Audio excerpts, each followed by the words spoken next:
Y el tema que tenemos preparado para hoy es una mezcla pecaminosa. Así hemos titulado al estudio de esta noche, una mezcla pecaminosa. Y leemos en Génesis capítulo 5, versículo 4 que dice: Aconteció que cuando comenzaron los hombres a multiplicarse sobre la faz de la tierra, y les nacieron hijas, que viendo los hijos de Dios que las hijas de los hombres eran hermosas, tomaron para sí mujeres, escogiendo entre todas. Amén. Si recordarán, hemos venido estudiando a lo largo de todo este tiempo el libro de Génesis. Y ahora llegamos al capítulo número 6 y hemos leído en el capítulo número 6 el versículo número 4 que nos introduce a un tema de un capítulo muy controversial. Y decimos que es controversial porque muchas personas han estudiado este capítulo y al estudiarlo se han dado cuenta o mejor dicho han llegado a dar diferentes interpretaciones que de alguna manera son un poco polémicas en la actualidad. Y al estudiarlo surgen varias preguntas. Por ejemplo, al estudiar este capítulo hay algunos que dicen que los hijos de Dios que aparecen aquí son ángeles y las hijas de los hombres son mujeres, y afirman que tanto ángeles como mujeres tuvieron relaciones sexuales y dieron a luz a una generación de gigantes. Esa es la interpretación que algunos dan. Y al considerar esto, uno podría preguntarse quiénes son realmente los hijos de Dios que menciona aquí el capítulo número 6. ¿Son ángeles o son hombres? Otra pregunta que podría surgir de esta interpretación es: ¿realmente fornicaron los ángeles con las hijas de los hombres? Otra pregunta que surge de estudiar este capítulo es: ¿fueron realmente gigantes los hijos que engendraron? Porque aquí se nos dice que de la unión de los hijos de Dios con las hijas de los hombres les nacieron gigantes. ¿Son gigantes reales? ¿Eran gigantes reales? ¿Es literal la forma de cómo debemos entenderlo o es un lenguaje figurativo? Podría ser otra pregunta. Y también aquí en estos versículos que vamos a estudiar hoy aparece un texto o unos versículos donde dice que a Dios le dolió en el corazón haber creado al hombre y se arrepintió de haberlo creado. Si esto es así, ¿se equivocó Dios de haber creado al hombre porque se arrepintió de ello? Porque muchos dicen que Dios se equivocó y el texto que usan de referencia es el que aparece aquí en este capítulo número 6. Entonces, si se dan cuenta, hay muchas preguntas en torno a este capítulo que hoy vamos a estudiar. Y la verdad que, como lo hemos dicho desde el principio, Génesis, los primeros capítulos son muy controversiales. Y este capítulo es uno de ellos. Así que comencemos a estudiarlo. En Génesis capítulo 6, los primeros dos versículos dice: Aconteció que cuando comenzaron los hombres a multiplicarse sobre la faz de la tierra, y les nacieron hijas, que viendo los hijos de Dios que las hijas de los hombres eran hermosas, tomaron para sí mujeres, escogiendo entre todas. Muchos se han preguntado acerca de cuál es la interpretación correcta que debemos darle a estos versículos. Y en función de eso han surgido muchas teorías, muchas interpretaciones, y quizás vamos a considerar solamente dos de ellas, que son las más fuertes que hoy por hoy se manejan. Y aquí surgen algunas preguntas. La primera es: ¿quiénes son los hijos de Dios? Porque aquí dice que los hijos de Dios vieron hermosas a las hijas de los hombres. Y la otra pregunta sería: ¿quiénes son las hijas de los hombres? Bueno, la primera interpretación que se le da a estos versículos es la que se conoce como la interpretación de los judíos del período intertestamentario. Es decir, después de Malaquías hasta Mateo, hay un período como de 400 años donde ocurrieron varios eventos históricos importantes relacionados con la nación de Israel. Y es justo en ese periodo donde surge esta interpretación que hoy vamos a considerar. Y la pregunta que surge aquí es: ¿los hijos de Dios, ángeles u hombres? ¿Eran ángeles realmente los hijos de Dios o eran hombres comunes y corrientes? Si uno considera la interpretación que los judíos de este periodo le daban, a estos versículos, esta interpretación dice que los hijos de Dios son ángeles y las hijas de los hombres son mujeres, y ambas especies tuvieron sexo y dieron a luz a hombres de renombre que fueron los gigantes. Es decir, de acuerdo a esta interpretación que, como les estoy explicando, es del período intertestamentario de los judíos específicamente, ellos afirmaban o ellos interpretaban este pasaje diciendo que los hijos de Dios eran ángeles, y como consecuencia estos ángeles descendieron a la tierra porque vieron hermosas a las hijas de los hombres y tuvieron relaciones sexuales con ellas, y producto de esta unión sexual nacieron los famosos gigantes. Ahora, si consideramos las palabras hebreas que aquí aparecen y que se traducen como hijos de Dios, vemos que la palabra los hijos de Dios se traduce del hebreo Ben Elohim. Y Ben Elohim literalmente significa eso, hijos de Dios. Y un punto a favor de esta interpretación de que dicen que los hijos de Dios eran ángeles es que en otro pasaje allá en Job se habla de los hijos de Dios haciendo referencia a los ángeles, porque en el libro de Job aparece ese término que dice que los hijos de Dios se presentaron delante de Dios y entre ellos venía Satanás. Y ahí la palabra los hijos de Dios es una referencia directa a seres angelicales. Entonces, aquellos que apoyan esta posición dicen que realmente esta palabra, los hijos de Dios, es un término exclusivo en el Antiguo Testamento para hacer referencia a los ángeles, considerando que también en Job tiene ese significado. Y la palabra las hijas de los hombres vienen del hebreo Bat Adam, y Bat Adam significa eso, hijas de los hombres. Por tanto, los que defienden esta posición dicen que los ángeles vieron hermosas a las hijas de los seres humanos y tomaron la decisión de descender a esta tierra y tuvieron relaciones sexuales con ellas. Y esa es la posición que ellos afirman.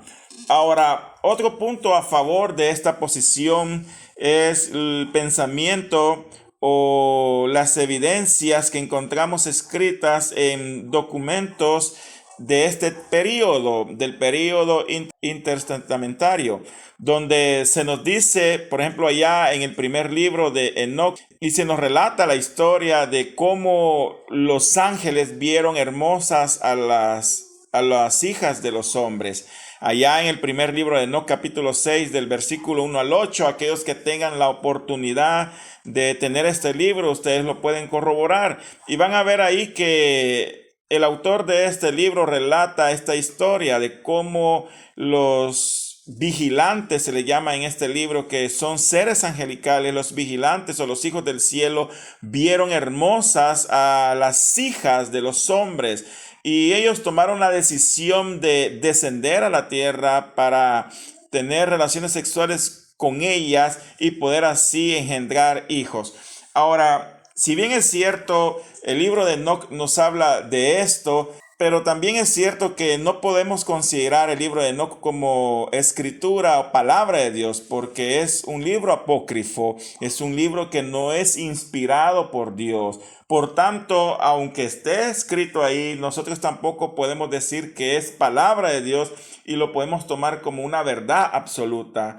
Sin embargo, los libros apócrifos nos sirven en ocasiones para dos cosas. La primera es porque algunos de ellos nos enseñan lo que ocurrió en un periodo de historia del pueblo judío, porque nos habla de la historia del pueblo judío y leyéndolos o estudiándolos uno puede comprender algunos eventos históricos que ocurrieron entre Malaquías y Mateo. Un buen ejemplo de eso sería el libro de los Macabeos, que nos enseña perfectamente lo que ocurrió durante el periodo cuando los sirios invadieron Jerusalén. Y estos libros nos enseñan perfectamente eso. Pero por otro lado también los libros apócrifos nos enseñan el pensamiento o las creencias que los judíos tenían en este periodo, creencias que no necesariamente están en armonía con la palabra de Dios, pero de alguna manera nos enseña cómo ellos veían las cosas. Y un buen ejemplo de eso es este libro, donde en este libro que es de un estilo apocalíptico, porque también hay que reconocer que la forma en la que está escrito obedece a un estilo literario propio de los judíos después del exilio, que se conoce como estilo apocalíptico, y Enoc cumple con estas condiciones. En este libro se relatan muchas cosas de acuerdo a este estilo, y una de esas es este evento que estamos hablando, donde dice que los vigilantes, los hijos del cielo o ángeles, vieron hermosas a las hijas de los hombres, y ellos decidieron hacer un voto bajo maldición, de tal forma que ellos se comprometieron en bajar del cielo y tener relaciones sexuales con las mujeres y así procrear toda una descendencia. Y de esta unión nacieron los famosos gigantes que se nos habla aquí. Y de hecho este libro nos menciona los nombres de los jefes de los ángeles que descendieron, porque de acuerdo a este libro fue un total de 200 ángeles que hicieron este juramento de descender y no dar marcha atrás, porque sabían que lo que estaban haciendo iba a ser en contra de la voluntad de Dios, pero ellos descendieron. Y ahí se nos habla acerca de los jefes de este grupo de 200 ángeles que de alguna manera tomaron esta osadía de descender a la tierra. Y si ustedes siguen leyendo el libro de Enoc, se van a dar cuenta que fueron ellos los que le enseñaron al hombre a cultivar la tierra, le enseñaron aspectos acerca del arte, la música, la artesanía y otras cosas. Ahora, como les repito, este libro no es inspirado por Dios, no es palabra de Dios. Simple y sencillamente les estoy relatando más o menos el contenido de lo que trata este libro y cómo los judíos de este tiempo creían o interpretaban que realmente los hijos de Dios fueron ángeles. Los hijos de Dios que aparecen en Génesis capítulo 6 eran ángeles, y estos ángeles tuvieron relaciones sexuales con las mujeres. Pero una vez más lo repito, no es palabra de Dios, no es escritura inspirada por el Espíritu Santo, sino que es un libro apócrifo. Ahora, otro punto a favor de esta interpretación de aquellos que dicen que los hijos de Dios eran ángeles y no hombres es lo que está escrito en Judas capítulo 1, versículos 6 al 7. En Judas, en su único capítulo, en los versículos del 6 al 7, aparece un texto que algunos afirman que es una prueba contundente que realmente los ángeles tuvieron relaciones sexuales con las mujeres.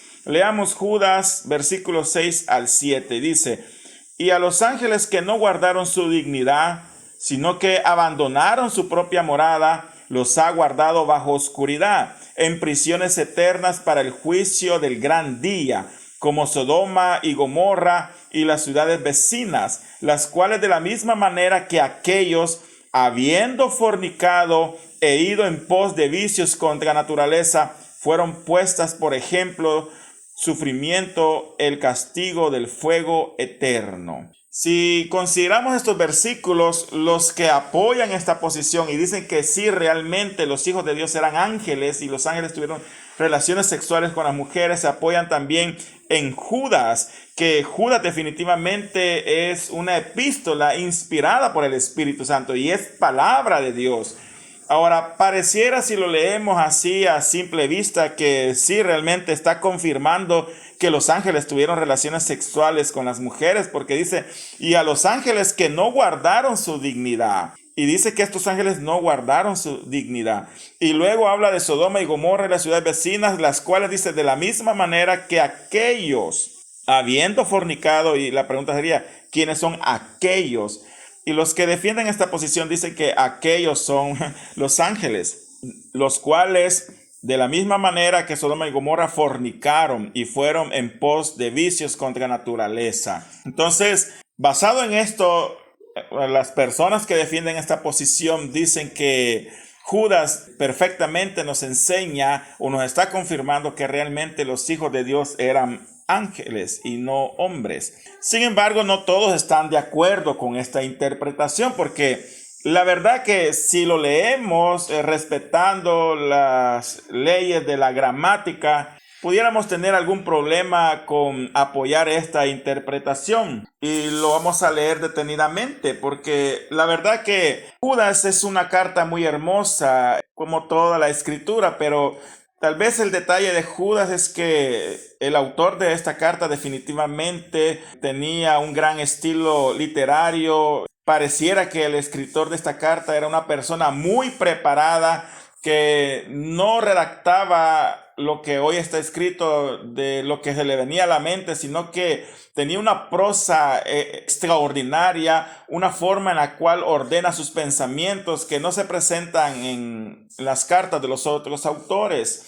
Y uno de los estilos literarios que Judas utiliza en esta carta es que para defender su punto o resaltar los temas que toca a lo largo de toda su carta, él utiliza un método de ejemplos de 3 grupos. Él presenta 3 ejemplos con el cual quiere fundamentar el pensamiento clave que quiere dar a conocer. Y en estos versículos del 6 al 7 solo aparecen 2, porque el primer ejemplo que él presenta está un versículo antes del que hemos leído y es el versículo 5. Y yo se lo voy a leer y vayan fijándose la forma de cómo Judas estructura su pensamiento en grupos de 3. Y si ustedes tienen tiempo después y leen Judas, se van a dar cuenta que está esa tendencia. Cuando cambia tema, presenta tarde o temprano un ejemplo de 3 casos. Aquí hay un ejemplo de eso. Dice el versículo 5, mas quiero recordaros que una vez lo habéis sabido, que el Señor, habiendo salvado al pueblo, sacándolo de Egipto, después destruyó a los que no creyeron. Aquí está poniendo el ejemplo de Israel, que después de haberlo sacado de Egipto, a los que no creyeron, los destruyó. Entonces va a comenzar a poner ejemplos de cuál es el castigo para aquellos que son apóstatas, que rechazan la fe, que una vez habiendo conocido la fe, le dan la espalda a ella y se vuelven a doctrinas cerradas. Y el objetivo de estos 3 ejemplos es mostrar eso, mostrar grupos o personas que en determinado momento, habiendo conocido a Dios, le dieron la espalda, fueron apóstatas y como consecuencia vino el castigo para ellos. Y en primer lugar menciona el ejemplo de Israel, que habiéndolo sacado de Egipto y habiendo conocido a Dios, dice el versículo 5, después destruyó a los que no creyeron. Primer ejemplo, no creyó Israel, los destruyó. Luego viene el segundo ejemplo,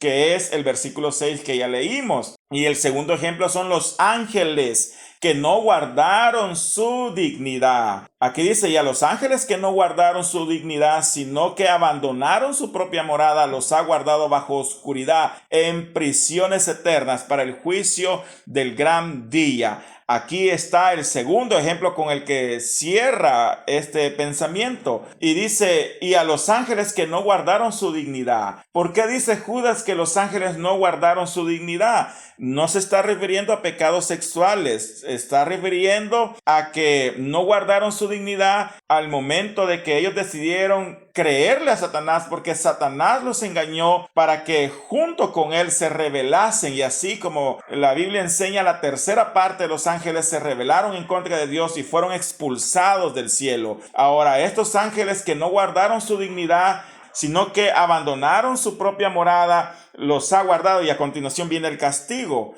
Los ha guardado bajo oscuridad en prisiones eternas para el juicio del gran día. Aquí dice que un grupo de ellos, como todos sabemos, de esa tercera parte de ángeles que se rebelaron, que hoy son los demonios, una parte fue expulsada del cielo y hoy por hoy son los demonios que viven atormentando a los seres humanos y están bajo las órdenes de Satanás. Pero de acuerdo a este texto entendemos también que hay otra parte de ellos que están prisioneros, están en prisiones eternas, guardados bajo oscuridad para el juicio del gran día, que es el día de la gran tribulación. Así que, como vemos, aquí está el segundo ejemplo que cierra el ciclo de este pensamiento, de este ejemplo. Los ángeles que no guardaron su dignidad y están en prisiones eternas, reservados para el juicio del gran día. Aquí hay mucho que hablar y mucha enseñanza, pero no queremos detenernos mucho en este versículo porque queremos estudiar Génesis y no Judas. Pero les estoy poniendo los ejemplos para que se vayan fijando el pensamiento de Judas, cómo lo está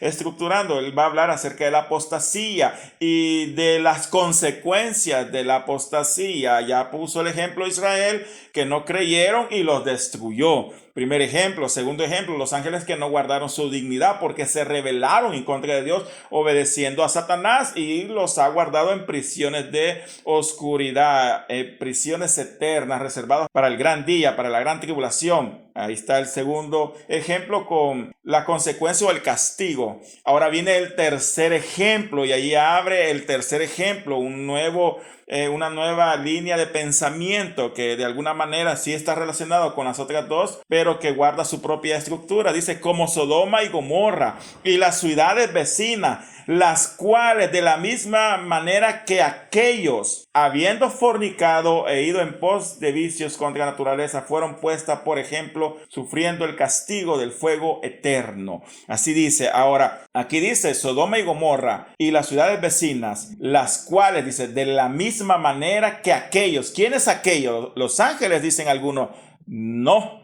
Si usted observa y respeta la estructura gramatical y se da cuenta que Judas está poniendo series de 3 ejemplos, y ya presentó el primero y cerró el primer ejemplo, presentó el segundo y cerró ese segundo ejemplo, ahora va con el tercer ejemplo, que es un párrafo independiente, pero que de alguna manera se relaciona con los otros dos, y dice que eran Sodoma y Gomorra y las ciudades vecinas, las cuales de la misma manera que aquellos. ¿Quiénes aquellos? ¿A qué se refiere? Bueno, si consideramos esta estructura gramatical, vemos que el sujeto más cercano en esta oración son las ciudades vecinas, las cuales de la misma manera que aquellos. ¿Quiénes aquellos? Sodoma y Gomorra, es decir, las ciudades vecinas que, al igual que Sodoma y Gomorra, habiendo fornicado e ido en pos de vicios contra la naturaleza, fueron puestas, por ejemplo, sufriendo el castigo del fuego eterno. Así que de ahí cierra otra vez el pensamiento Judas para luego concluir con el tema que él está desarrollando, el pequeño tema que él está desarrollando. Así que si lo consideramos desde ese punto de vista, podríamos decir que realmente Judas no está afirmando que los hijos de Dios eran ángeles o que los ángeles tuvieron relaciones sexuales con las mujeres. Así que, como ven, hay un grupo que afirma que sí es y otro grupo dice que no. ¿Usted qué cree? Bueno, yo en lo personal considero que Judas no está defendiendo el punto, o no está enseñando que los ángeles tuvieron relaciones sexuales con las mujeres. Si consideramos el orden gramatical o la estructura y significado gramatical de la oración, pero esa es mi opinión y la forma como yo lo interpreto. Otros lo interpretan diferente. Ahora, el problema con todo esto, independientemente si usted cree que los ángeles tuvieron relaciones sexuales o no con las mujeres, el problema con esto es que toda esta teoría o esta posición contradice la enseñanza de nuestro Señor Jesucristo. Porque Jesús enseñó allá en Mateo capítulo 22, versículo 29 al 30, enseñó esto con sus propias palabras y dijo: entonces respondiendo Jesús les dijo: erráis, ignorando las escrituras y el poder de Dios, porque en la resurrección ni se casarán ni se darán en casamiento, sino serán como los ángeles de Dios en el cielo. Si consideramos el contexto en el cual estas palabras fueron dichas por nuestro Señor Jesús, esta respuesta obedece a una pregunta que los saduceos en específico le hicieron. Para este momento el ministerio de Jesús casi llegaba a su fin y sus enemigos habían enviado grupos y enviaron 3 grupos. Los primeros, los herodianos, y le hicieron una pregunta difícil a Jesús para ver si caía en una trampa, y Jesús les respondió extraordinariamente y los dejó callados. Luego le tocó el turno a los fariseos y los fariseos se presentaron y un maestro de la ley le hizo otra pregunta muy difícil para ver si caía en la trampa, pero al final Jesús salió bien librado con otra respuesta extraordinaria. Finalmente le toca el turno a los saduceos y los saduceos le dicen: mira, Señor Jesús, fíjate que tenemos este caso. Hay una mujer que se casó, ¿verdad? Y tuvo su esposo, pero durante la vida del esposo ella nunca tuvo hijos y al final el esposo se murió. Luego, al haberse muerto el esposo, vino su hermano que le seguía en la descendencia y se casó con ella, pero tampoco pudo procrear hijos, y así ocurrió, y la cosa que se casó con los 7 hermanos que había en la familia, y ninguno de ellos pudo darle hijos, y al final se murieron los 7 y se murió también la mujer. Y vienen los saduceos y le preguntan, ¿y en la resurrección cómo será? ¿De quién será mujer si los 7 estuvieron casados con ella? Entonces, según los saduceos, esperaban sorprender a Jesús con esta pregunta, pero viene entonces Jesús y los regaña y les dice: erráis ignorando las escrituras y el poder de Dios, porque la verdad que estos hombres no conocían las escrituras. Y viene y les dice: porque en la resurrección, oiga bien, en la resurrección ni se casarán ni se darán en casamiento. Quiere decir que en la eternidad nosotros no nos vamos a casar, no vamos a tener la misma relación que aquí tenemos cuando un hombre se casa con una mujer. Allá eso no va a existir, sino que serán como los ángeles de Dios, dice, en el cielo. Y esto nos enseña que en la eternidad vamos a ser asexuales, es decir, no vamos a tener sexualidad, o sea, no vamos a ser ni hombre ni mujer, sino que un ser asexual como los ángeles. Significa que los ángeles son asexuales y por tanto los ángeles no pueden tener relaciones sexuales. Así que con esta interpretación, el punto de vista de que los hijos de Dios eran ángeles y que los ángeles tuvieron relaciones sexuales con las mujeres no tiene una forma de cómo defenderse, porque Jesús dijo totalmente lo contrario.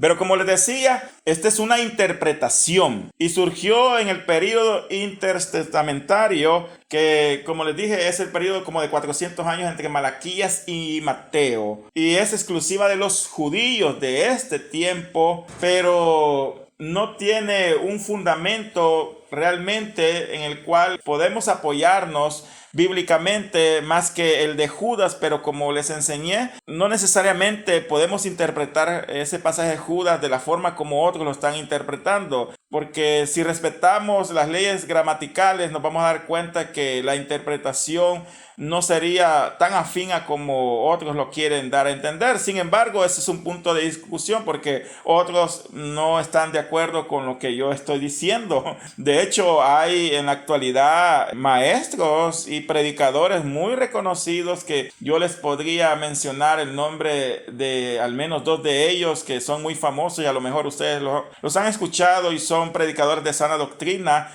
No son herejes en ninguna manera, pero ellos creen e interpretan así este pasaje. Ahora, el creer en esto tampoco es un punto de donde nosotros podríamos decir que alguien que crea así está totalmente condenado al infierno. Eso sería un error, porque siempre y cuando la creencia o la interpretación de un pasaje no atente contra la teología o la doctrina fundamental de salvación y respecto a la divinidad de las 3 personas de la Trinidad, siempre y cuando no vaya en contra de eso, no hay ningún problema. Podemos interpretar algunos pasajes de diferentes formas sin caer en el pecado de la apostasía. Pero como les digo, es un punto muy controversial. Usted pregúntese o yo le pregunto qué cree usted acerca de este pasaje, cómo usted lo interpreta, qué enseñanzas ha escuchado al respecto. Bueno, esta es una de ellas. Ahora hay una segunda interpretación que yo le llamo la cristiana conservadora, porque si bien es cierto los judíos de este tiempo lo interpretaron así, pero no todos los judíos, también es de hacer notar, no todos los judíos lo interpretan así, que los hijos de Dios eran ángeles. De hecho, en el Talmud hay un comentario respecto a este pasaje donde hacen ver que es otra interpretación judía, que los hijos de Dios eran hombres nobles y que estos vieron hermosas a las hijas de los hombres que eran gente pobre o gente del vulgo, y los nobles se unieron con estas mujeres y como consecuencia dieron a luz a los gigantes. En este caso, si usted lo observa o lo ve de esta forma, tanto los nobles como las hijas de los hombres eran seres humanos.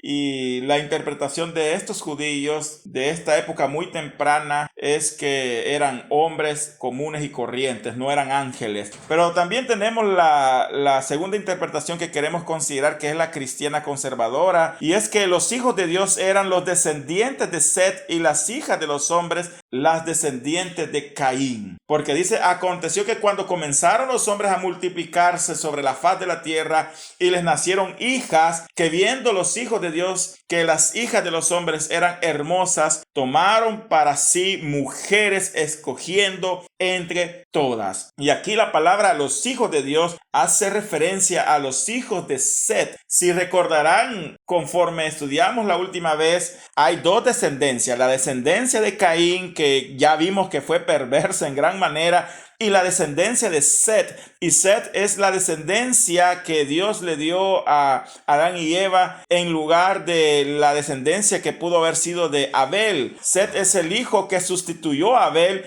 y de Set vendría una descendencia que fue totalmente diferente, como ya lo vimos también, una descendencia que invocó el nombre de Jehová, una descendencia con temor a Dios, y de esa descendencia vendría el Mesías esperado. Ahora, la descendencia de Set son los hijos de Dios, y las hijas de los hombres son la descendencia de Caín. Entonces lo que pasó aquí fue que la descendencia de Set hasta este momento había permanecido íntegra sin mezclarse con la descendencia de Caín, pero de repente los descendientes de Set vieron hermosas a las descendientes de Caín y como consecuencia se unieron sexualmente, hicieron matrimonios, y de esta mezcla surgió una descendencia que no conoció a Dios y que se pervirtió en gran manera. Y aquí vemos una unión que Dios desaprueba, porque a partir de aquí la maldad del hombre se incrementará. Y es increíble ver cómo una descendencia que buscaba de Dios, como ya lo vimos, que era temerosa de Dios, de repente se pierde. Y se pierde desde el momento que deciden mezclarse con la descendencia de Caín. Y aquí vemos un principio muy importante que debemos considerar. Y es que debemos tener cuidado porque Dios desaprueba las mezclas o la unión en yugo desigual. Y así dice la Biblia en 2 Corintios, capítulo 6, versículo 14 al 18. Aquí el apóstol Pablo les habla a los corintios y les enseña que en ninguna manera Dios está de acuerdo a la unión desigual, a la unión entre un incrédulo y un creyente. Él dice, no os unáis en yugo desigual con los incrédulos, porque ¿qué compañerismo tiene la justicia con la injusticia? ¿Y qué comunión la luz con las tinieblas? ¿Y qué concordia Cristo con Belial? ¿O qué parte el creyente con el incrédulo? ¿Y qué acuerdo hay entre el templo de Dios y los ídolos? Porque vosotros sois el templo del Dios viviente, como Dios dijo, habitaré y andaré entre ellos y seré su Dios y ellos serán mi pueblo, por lo cual salid de en medio de ellos y apartaos, dice el Señor, y no toquéis lo inmundo, y yo os recibiré y seré para vosotros por padre, y vosotros me seréis hijos e hijas, dice el Señor Todopoderoso. Aquí la Biblia nos enseña un principio muy importante, y es que Dios desaprueba el yugo desigual. Y cuando hablo de yugo desigual, no necesariamente o no solo lo entendamos en la unión matrimonial de un creyente con un incrédulo. Definitivamente no es lo mejor que un creyente puede hacer,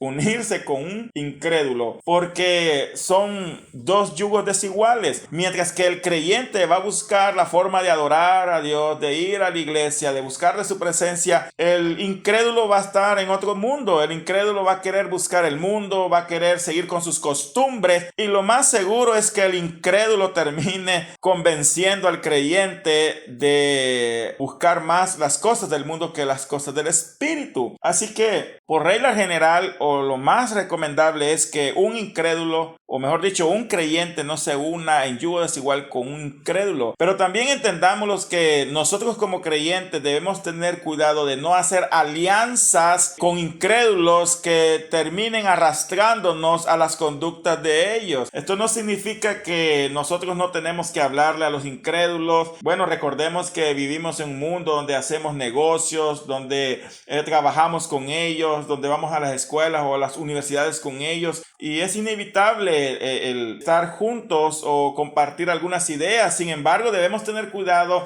de no ir al extremo donde nos unamos tanto que al final terminemos siendo arrastrados por ellos, arrastrados por sus costumbres, arrastrados por sus tradiciones, por sus comportamientos, y terminemos alejándonos totalmente de Dios, porque esto fue lo que le pasó a esta descendencia. Lamentablemente, la descendencia de Set, los hijos de Dios, se unieron con las hijas de los hombres, y las mujeres terminaron influenciando a los hombres para que estos, en lugar de seguir adorando a Dios, en lugar de buscar a Dios y que Jehová fuera su temor, terminaron arrastrándolo a las creencias y a las costumbres pecaminosas que esta descendencia tenía. Y como consecuencia de esta mezcla nacieron los gigantes. Y así la unión o la mezcla de estas dos generaciones dio paso a una nueva descendencia que a su vez da paso a la maldad. Y esto lo podemos ver en los versículos del 3 al 5. Aquí dice la Biblia: y dijo Jehová, no contenderá mi espíritu con el hombre para siempre, porque ciertamente él es carne, mas serán sus días 120 años.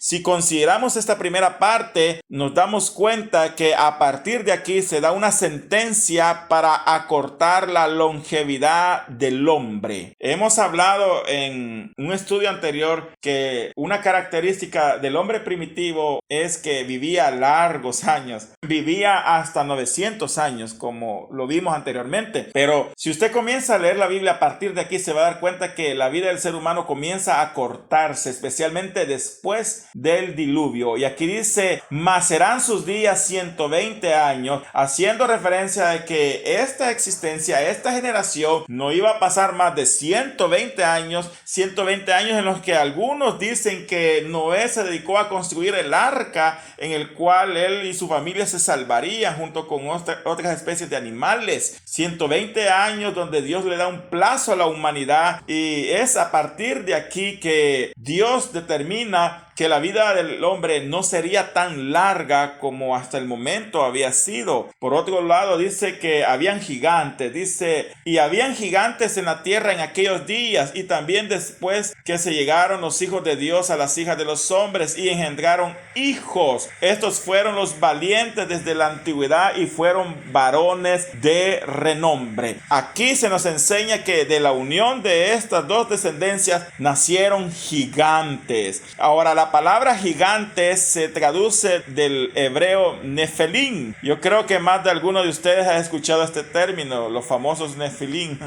Y la palabra nefilim aquí se traduce como gigantes.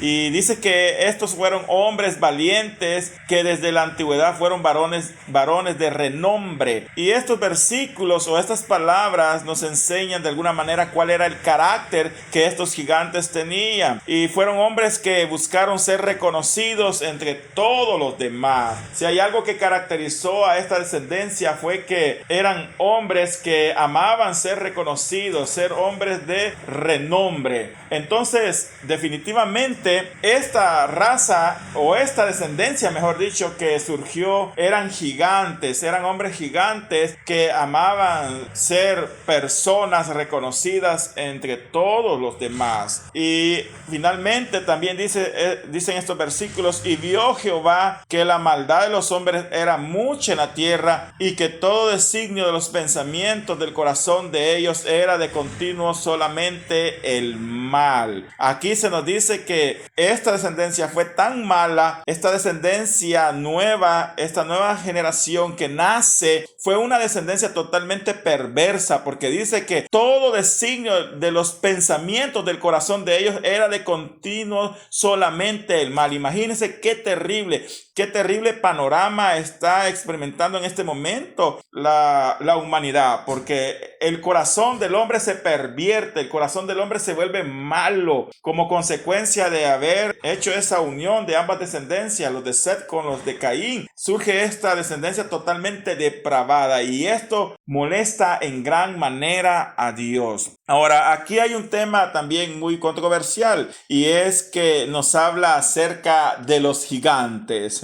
Y aparte de las interpretaciones o de que si son ángeles u hombres, que es algo ya polémico, este capítulo 6 también muestra otro tema polémico que es el tema de los gigantes. ¿Realmente existieron los gigantes? ¿Qué piensa usted? ¿Realmente existieron los gigantes? ¿Cree que la Biblia es acertada o es solo lenguaje figurativo? Porque algunos han dicho que no eran gigantes, sino que el término gigante hace alusión de manera figurativa a personas que se creían más grandes que los demás. Pero creer eso quizás sería un error, porque de acuerdo a las leyes de la interpretación bíblica, como ya lo mencioné en otra ocasión, la primera ley de la hermenéutica dice que hay que traducir la Biblia textualmente y no hay que alegorizar, a menos que el pasaje le sugiera eso, porque hay algunos pasajes que sí son parábolas, son metáforas, es lenguaje figurativo y eso es evidente y uno tiene que utilizar el método de alegorizar, pero siempre y cuando la Biblia no lo haga, hay que tomarlo literalmente. Si dice que fue una serpiente, pues era una serpiente que Satanás usó para engañar a la mujer. Aquí dice que eran gigantes, y si es gigantes, literalmente eran gigantes. Y de hecho la Biblia enseña, no solo en este pasaje, que habían gigantes en la tierra, sino que también hay otros versículos en la Biblia que se nos habla de los gigantes. Por ejemplo, tenemos en Números capítulo 13, versículo 33, que ahí se nos habla de otra descendencia de gigantes. Dice, también vimos allí gigantes, hijos de Anac, raza de los gigantes, y éramos nosotros a nuestro parecer como langostas, y así les parecíamos a ellos. Este es el informe que los espías están dando a Moisés acerca de la tierra que reconocieron, y ellos vieron allí a los hijos de Anac, y ellos eran descendientes de los gigantes y eran gigantes, y tanto fue el temor que les causó el ver a estos enormes hombres que ellos decían que eran ellos comparados a los gigantes como langostas.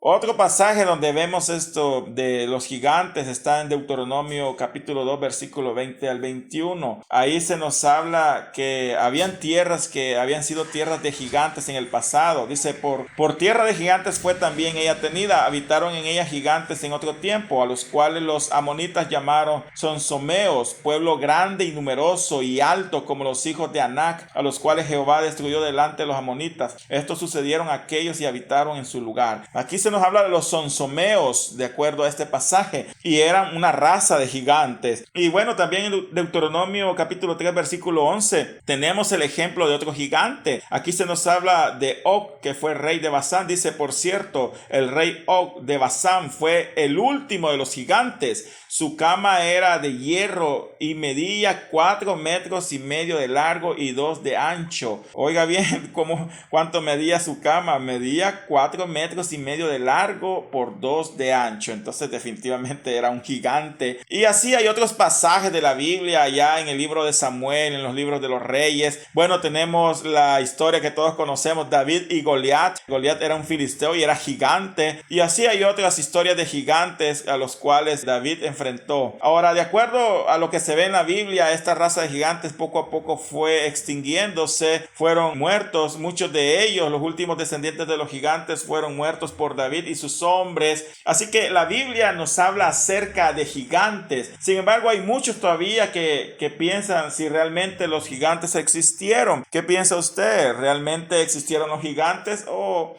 son fábulas? Bueno, la verdad es que la historia y las mitologías áreas de muchas culturas están llenas de historias de gigantes. Ustedes pueden estudiar las mitologías de China, de Japón, la mitología griega, la mitología egipcia, la mitología de los caldeos. Todas ellas están llenas de historias de hombres gigantes. Pareciera que realmente estas historias fueron inspiradas en la antigüedad porque de alguna manera quizás tuvieron contacto con algunas personas de gran tamaño. Entonces, de alguna forma, no solo la Biblia nos habla de gigantes, sino que también otras mitologías. Sin embargo, si esto no nos basta, también en la época contemporánea ha existido evidencia de que en el pasado existieron gigantes. Y bueno, si uno busca en internet puede ver fotos de hombres gigantes que han existido en este mundo. Algunos de ellos, por ejemplo, fueron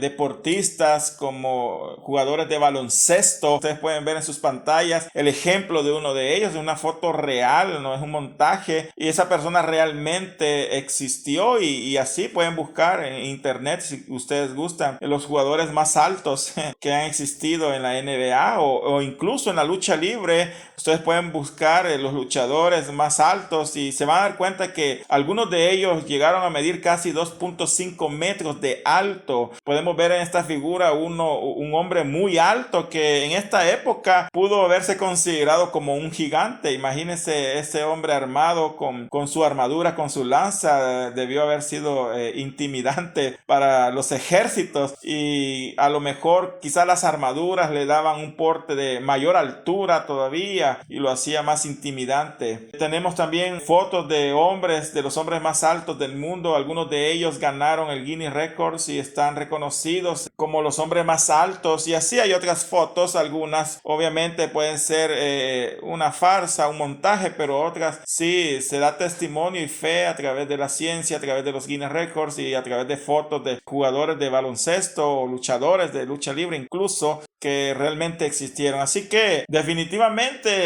más probable es que existieron gigantes al principio y la Biblia enseña eso. Ahora, si seguimos avanzando a través del libro de Génesis, vamos a llegar a otro texto del capítulo número 6 que es también controversial en gran manera. Y es que aquí se nos menciona que Dios se arrepintió. Leámoslo. Leamos Génesis capítulo 6, versículo del 6 al 7. Y se arrepintió Jehová de haber hecho hombre en la tierra, y le dolió en su corazón, y dijo Jehová: raeré de sobre la faz de la tierra a los hombres que he creado, desde el hombre hasta la bestia, hasta el reptil y las aves del cielo, pues me arrepiento de haberlos hecho. Estas son las palabras que encontramos en Génesis capítulo 6, versículos 6 al 7. Luego de aquí vienen algunos ateos, otras personas que les gusta encontrar errores en la Biblia, supuestos errores, y muchos dicen que aquí hay una evidencia de que Dios no es perfecto porque hasta Dios se equivocó. Yo recuerdo haber tenido en mis días de bachillerato un maestro de filosofía que él se jactaba delante de Dios y decía: aquí hasta Dios se equivocó. Y si no, vayan a leer el libro de Génesis, ahí dice que Dios se arrepintió de haber hecho el hombre. Y yo para esa época no era cristiano, no conocía la Biblia y yo decía: vaya, si la Biblia dice que Dios se arrepintió, cuando uno se arrepiente es porque se equivoca. Si usted se arrepiente de algo es porque se equivocó y reconoce que se equivocó y desea no haberlo hecho. Entonces es un error que usted cometió. Ahora, los humanos somos seres imperfectos que a veces cometemos errores y a veces nos arrepentimos de ellos. Ahora, aquí viene el punto de discusión. Entonces, si eso es así, ¿realmente Dios se equivocó? ¿Realmente Dios es imperfecto? Pues realmente no es así. Y para comprender esto hay que también entender un poco acerca de figuras literarias que a veces la Biblia utiliza para la comprensión del ser humano. Y aquí aparece una figura literaria que en ocasiones ayuda a la mente humana a comprender lo que Dios está tratando de enseñar. Y aquí se utiliza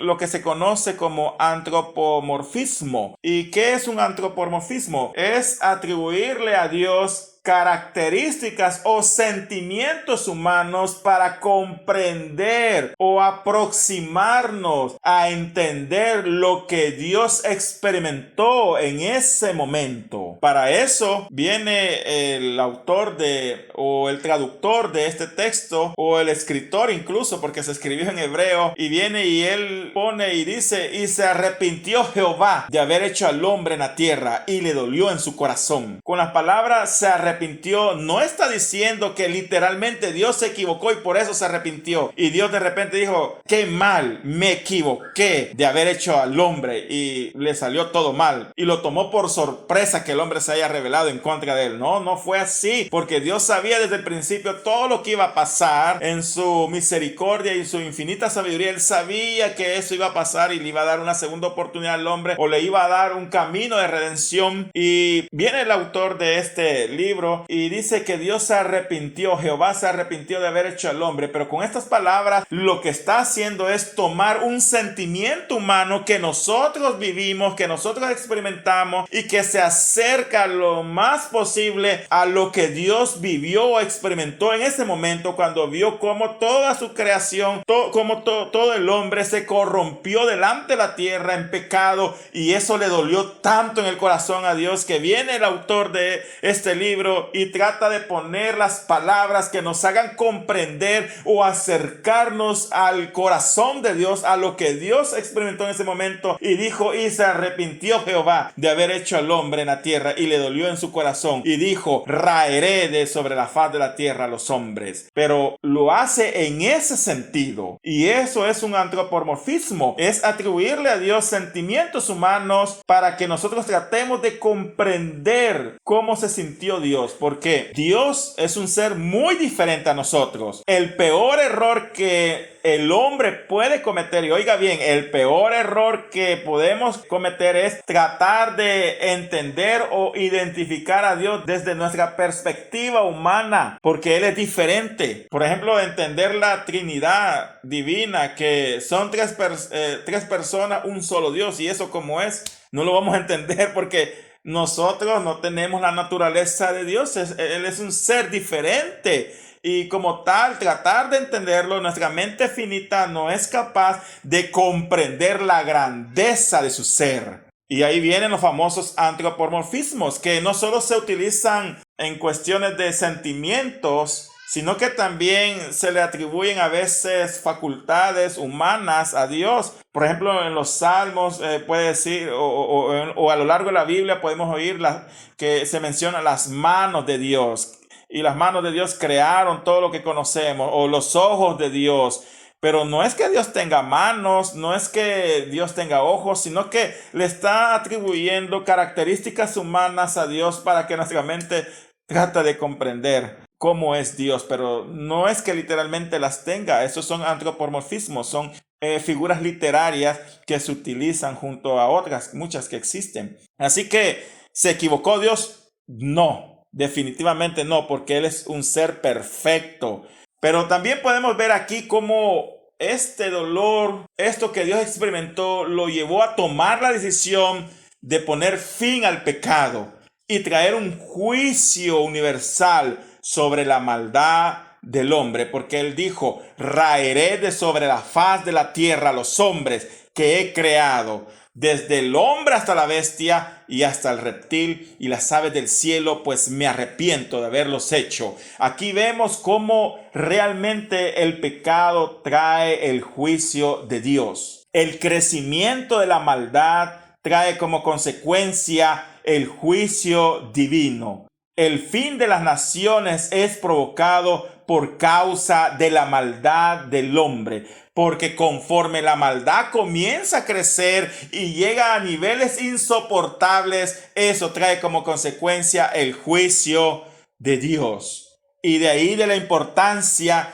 de que nosotros prediquemos el evangelio y volvamos el corazón de las personas a Cristo. Porque ¿qué es lo que puede salvar a las naciones del juicio de Dios? ¿Qué es lo que puede salvar a una sociedad de la destrucción total? Lo único que lo puede salvar es la predicación del evangelio, para que el hombre se arrepienta y se convierta delante de Dios. Porque si lo vemos en la Biblia, nos vamos a dar cuenta que es por causa del pecado que el fin ha alcanzado a las naciones. Ejemplo de eso es el mismo Israel. Ustedes saben que Israel es el pueblo de Dios. Dios los sacó de Egipto. Pero ¿por qué fueron destruidos? ¿Por qué el reino del norte cayó y fue invadido por los asirios y fueron deportados e Israel fue totalmente destruido?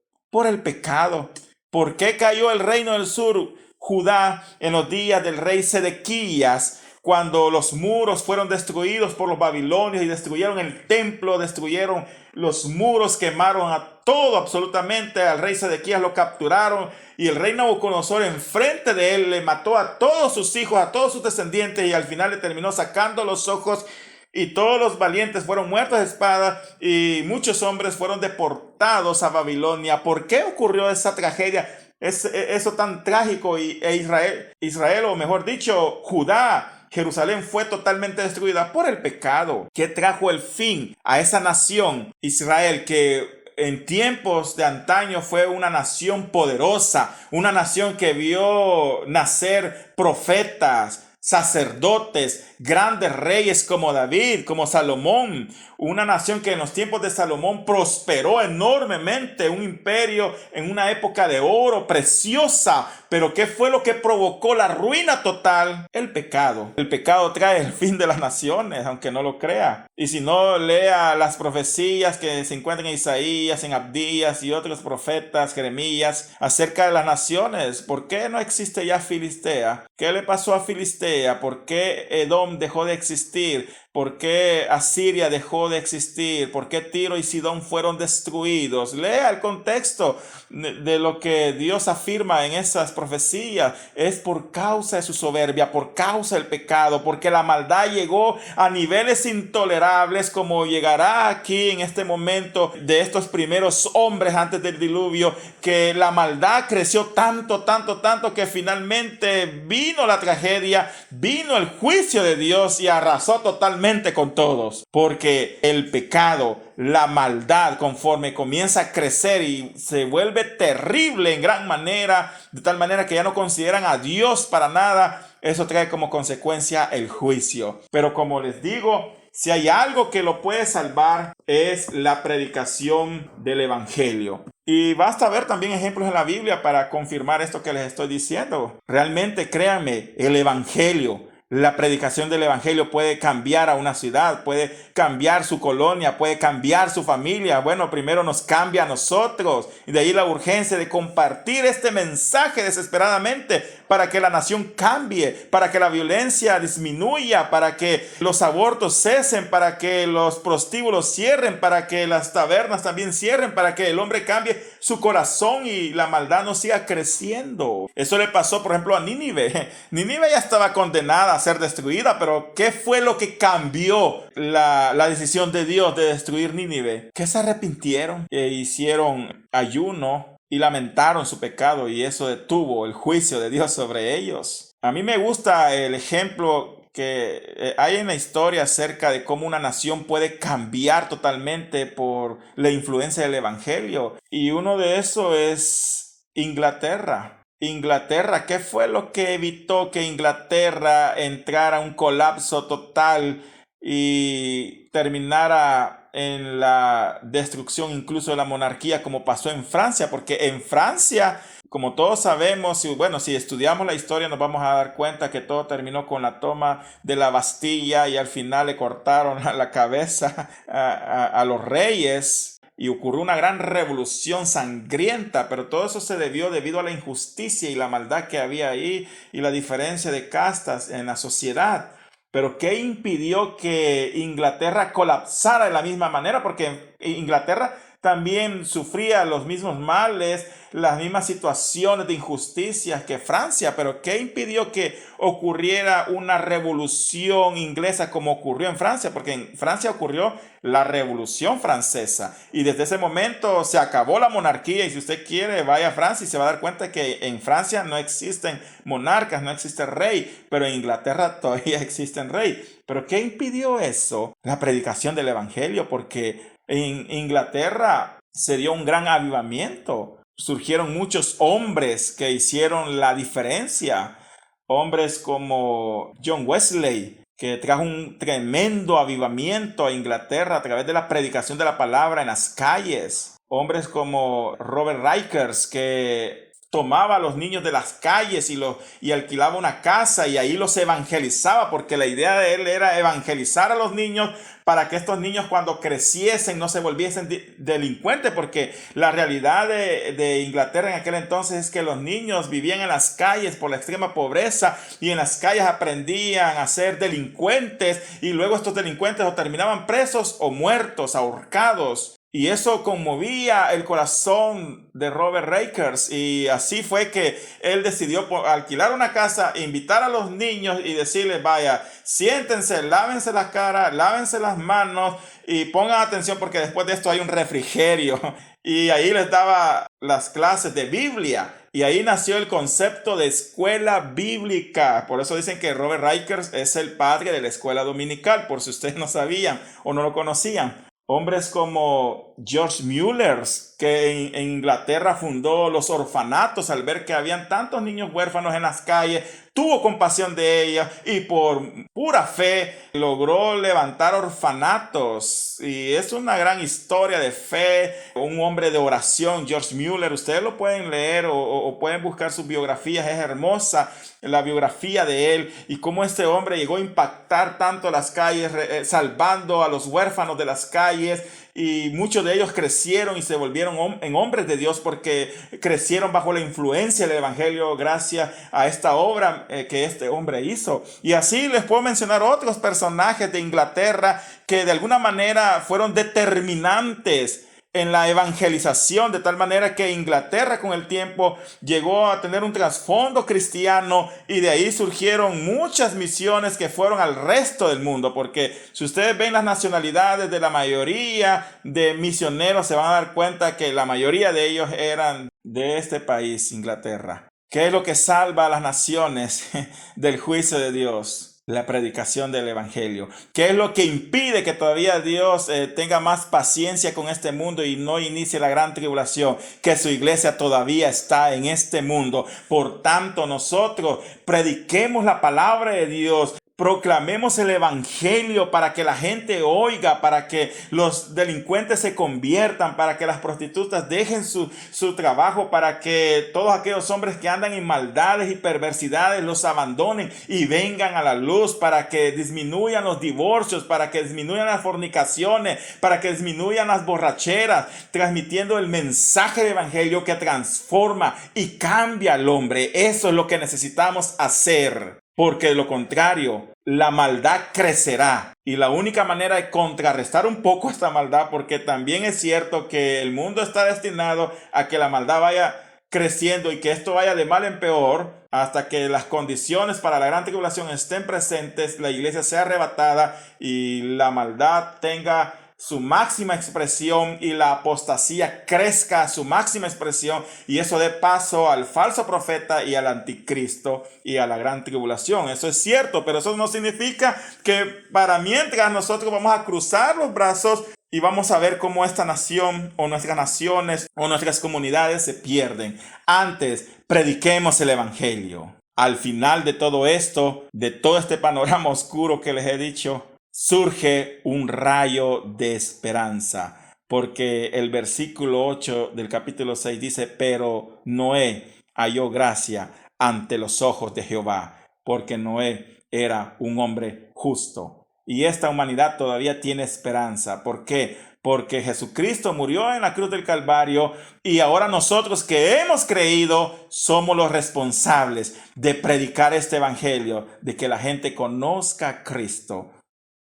En aquel entonces la humanidad se había perdido, pero había un hombre que halló gracia ante los ojos de Dios. Y de igual manera hoy hay muchos hombres y mujeres que pueden hallar gracia delante de los ojos de Dios. Nosotros hemos hallado gracia delante de sus ojos porque se nos ha otorgado el don de la vida eterna a través de Jesucristo. Hagamos nosotros la diferencia y prediquemos este glorioso evangelio para que el fin no venga a esta tierra. De esta forma, el capítulo 6 inicia, anunciando un juicio terrible que venía sobre la humanidad. Pero también arroja un rayo de esperanza porque a pesar de que la humanidad se había corrompido a través de Noé, Dios planeaba preservar la vida del ser humano. Y de igual forma, aunque este mundo está perdido en sus delitos y pecados, también hay esperanza. Dios nos ha salvado a nosotros y nosotros debemos predicar este glorioso evangelio para que más personas vengan al conocimiento de su palabra. Así que oremos en esta noche y démosle gracias a Dios. Padre que estás en los cielos, gracias te damos, Señor, por tu palabra, por esta oportunidad que nos has regalado de haber compartido este mensaje, un pasaje muy controversial, pero Señor, hemos tratado de explicarlo, de entenderlo, Señor. Yo te pido que nos ayudes para que, lejos de crear controversias, este pasaje nos ayude a entender que debemos poner de nuestra parte como cristianos, anunciando tu evangelio, anunciando tu palabra, para que la maldad también, Señor, sea un poco detenida y más personas, Señor, sean influenciadas por tu evangelio y no por la maldad terrible que este mundo tiene. En el nombre de Jesús te lo pedimos todo. Bendice a las personas que hoy se conectaron, a los que están pendientes, Señor, de este mensaje. Bendíceles en gran manera. Gracias, Padre Celestial. Amén, Señor, y amén.